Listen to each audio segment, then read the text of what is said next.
Good evening, visitors. Welcome to the Australian War Memorial's last post ceremony.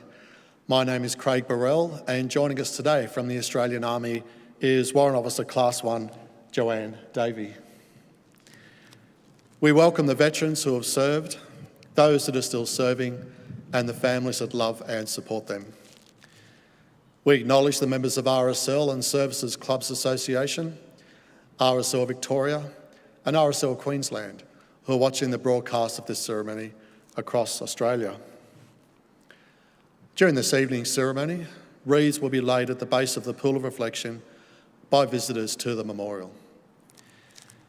If you are able, please stand and join in singing the National Anthem.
Please sit if you can do so.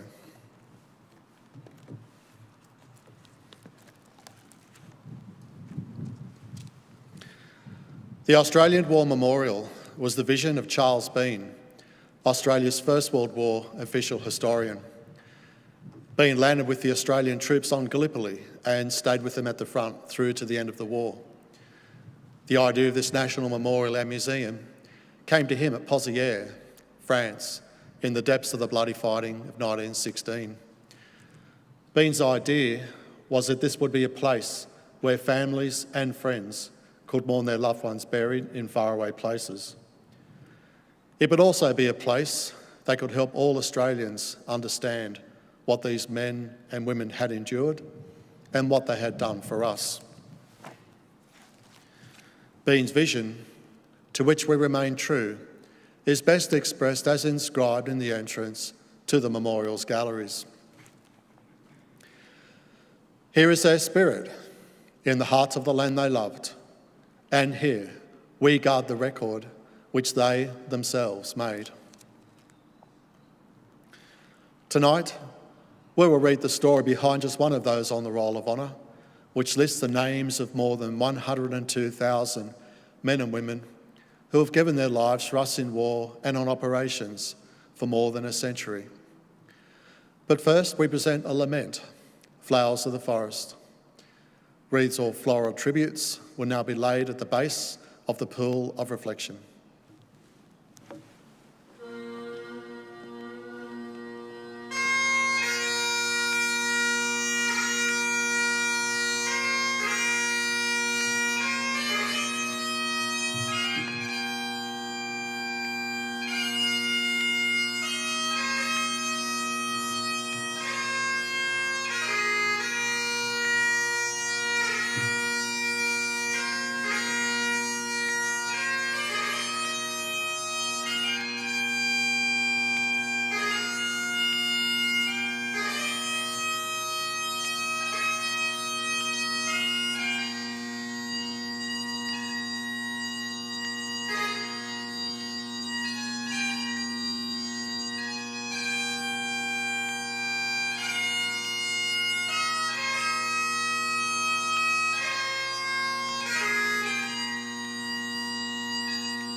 Today we remember and pay tribute to Lieutenant Wilfrid Oswald Jose. Wilfrid Jose was born on the 25th of March 1895 in Ningpo, China, the second of three sons born to the Reverend George Jose and his wife Clara. Wilfrid spent the first 8 years of his life in China while his father did missionary work. The Jose family migrated to Adelaide in 1903, where Reverend George Jose took up the ministry of St Cyprian's before becoming rector of Christ Church in 1906. Wilfrid attended St Peter's College and was a gifted student. He achieved honours in all of his examinations and was awarded a raft of scholarships. In 1912, he became school prefect and was dux of the school. He was also a member of the school cadets and rose to the rank of lieutenant. In 1913, he was made school captain and head prefect. He was vice captain of the school's cricket, tennis and football teams. In a final honour, he was declared Young Exhibitioner of St Peter's College, having been named the best performing student of the year. The following year, he began an engineering degree at Adelaide University. He also continued to pursue his sports interests and began serving with the 79th Infantry Regiment. His studies were interrupted by the outbreak of the First World War. He was among the first to join the newly raised 10th Battalion at Morfettville on the 19th of August. He was given the service number 38 and allocated to Alpha Company.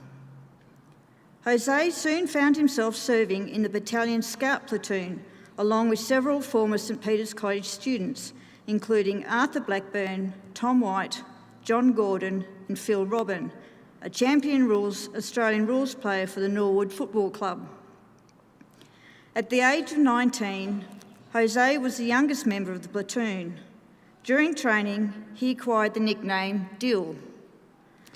After the battalion had completed its initial training, Jose and his comrades embarked from Outer Harbour, Adelaide, aboard the transport ship Arkansas, initially bound for England.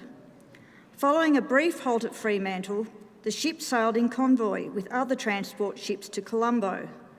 There was a bit of a stir on the next leg of the journey when Arkansas collided with the transport Shropshire, damaging both vessels. However, the damage was not too significant and both ships made the next port at Aden. By this time, the Australians had been directed to disembark at Cairo due to the poor conditions on Salisbury Plain in England. The Australians instead established their camp at Mena and continued training for war in the desert. In early March, the 10th Battalion sailed for Lemnos Island in preparation for the Gallipoli campaign. The men then travelled on the transport ship Ionian, which the men soon rechristened One Onion. In the early hours of the 25th of April, Jose was among the first men of the 10th Battalion to step ashore on Gallipoli. After the AIF had established a foothold on Gallipoli, the 10th Battalion occupied positions at Silt Spur, near Lone Pine. It would remain in these positions for most of their campaign.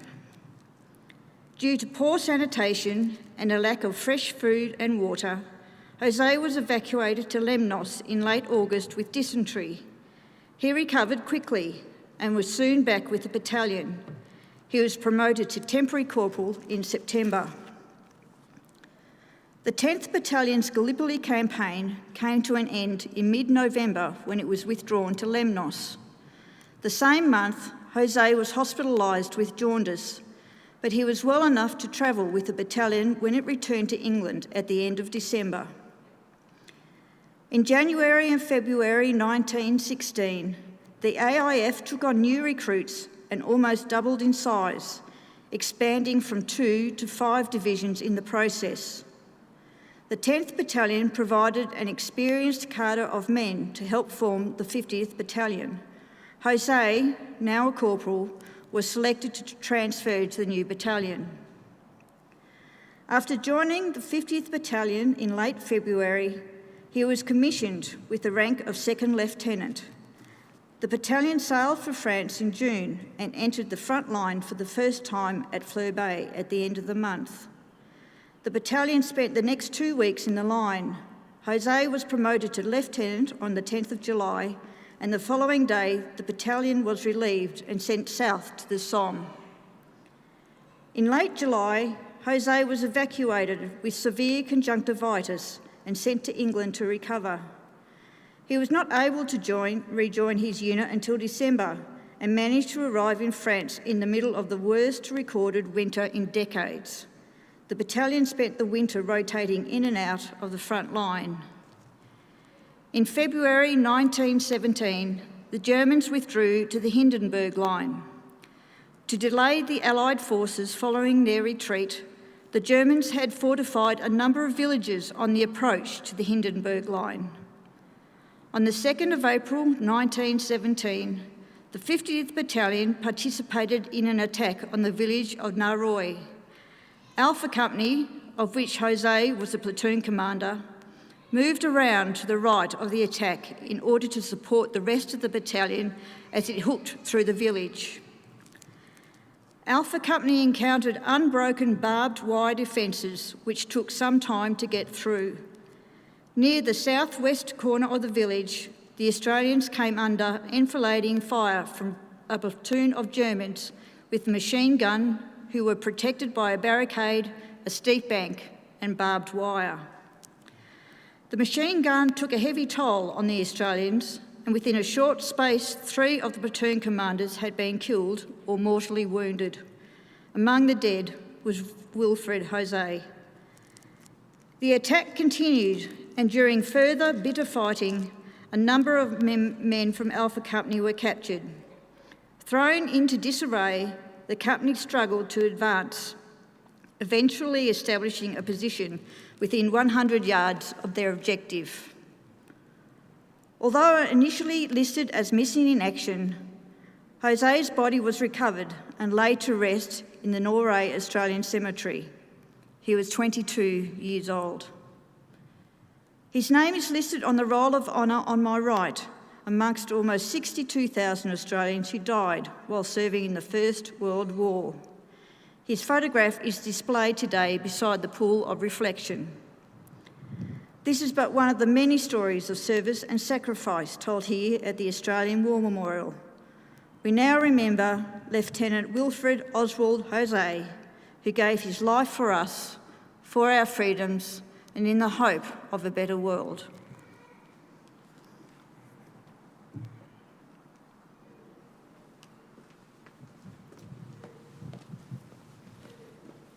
Please stand for the ode and the sounding of the last post. They shall grow not old as we that are left grow old. Age shall not weary them, nor the years condemn. At the going down of the sun and in the morning, we will remember them. We'll remember them.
Lest we forget, lest we forget.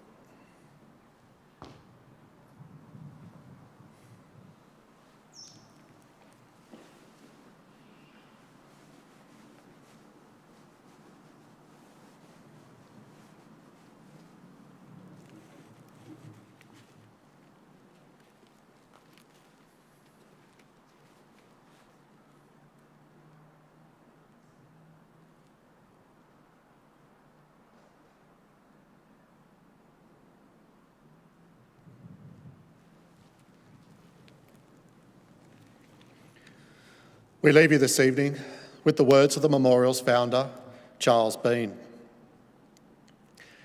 Many men lying out there at Poziere or in the low scrub at Gallipoli with their poor, tired senses barely working through the fever of their brains, has thought in his last moment, well, it's over. But in Australia, they will be proud of this. Ladies and gentlemen, girls and boys, that concludes the last post ceremony. We thank you for visiting the Australian War Memorial and we wish you all a very good evening.